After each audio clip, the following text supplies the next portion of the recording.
Right, I'm going to read you through some stuff on The Athletic now. So this is about Mike Gordon and acknowledging the specific role that was made for Edwards. He said, it was clear when we initially reached out to him that a broader scope would be a key motivational factor for any potential return to the industry. So not just to football, but with Edwards returning back to, or not just to Liverpool, with Edwards returning back to football.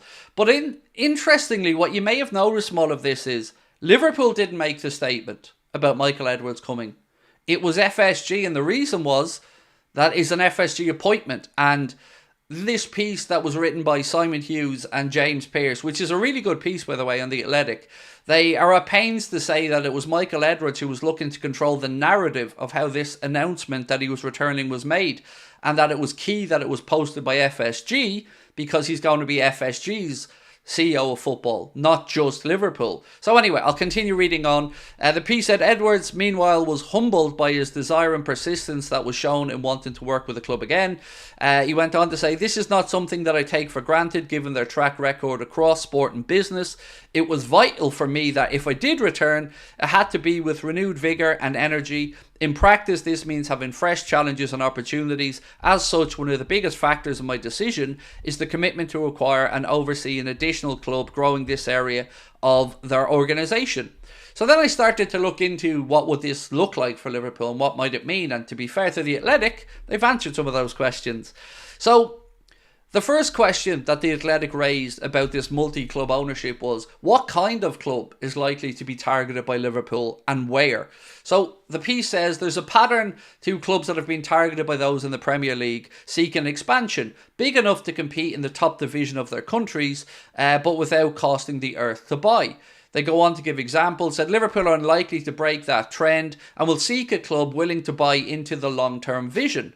South American market, and particularly Brazil, has been assessed by FSG, but the preference for this first stop will likely be a European club.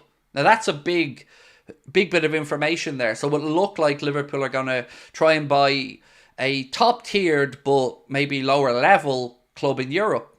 They go on to say why. The United Kingdom's vote to withdraw from the European Union, you may have heard of it, a little thing called Brexit, has led to complications in recruitment, with Brexit making it more difficult for overseas players to obtain a work permit to join English clubs.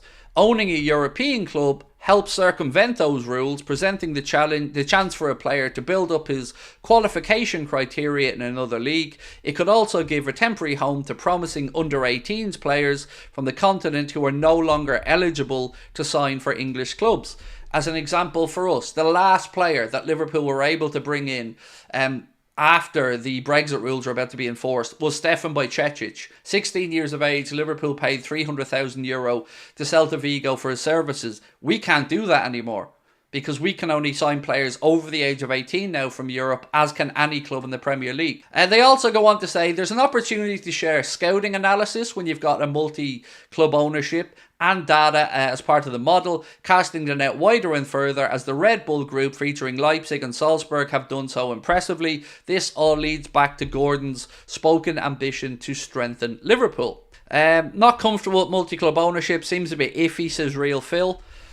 There are definitely drawbacks to it, Phil. It's not all champagne and Skittles, mate. I've outlined some of the reasons why it's attractive to English clubs, you know, but you do have to look at the club that's being purchased as well. Like, their fans will rightly ask, are we just going to become a feeder club? Is this advantageous for the club that are being brought into a multi-ownership model?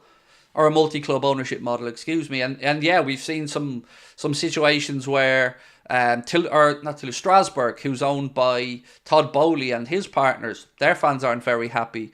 Some of the clubs that have been owned by Jerry Cardinal and Redbird Capital, their fans haven't been very happy. So yeah, it isn't always great.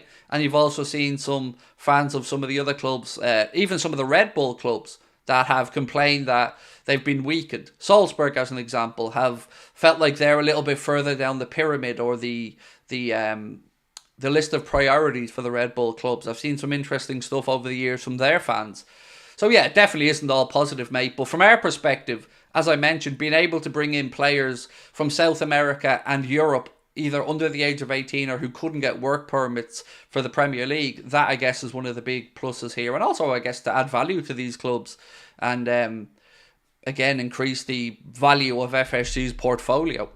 Centralisation of sports as the rest of society, the footy pyramid will go eventually. So, Norton, you've really hit a nail on the head for me. There is seeming to be fewer and fewer independent outlets in life across all society, which I think is what you hinted at there. And football looks like it's going no different. So, you know, how many times do we see up-and-coming brands or technologies bought by bigger companies and brought into their fold? Because in society right now, as you've said, there are more and more very, very, very, very, very wealthy, powerful companies and less individual success stories. I totally agree with you. The world needs to stop these companies having so much power. And in football, that will become a problem as well. So again, I don't disagree with your sentiment at all.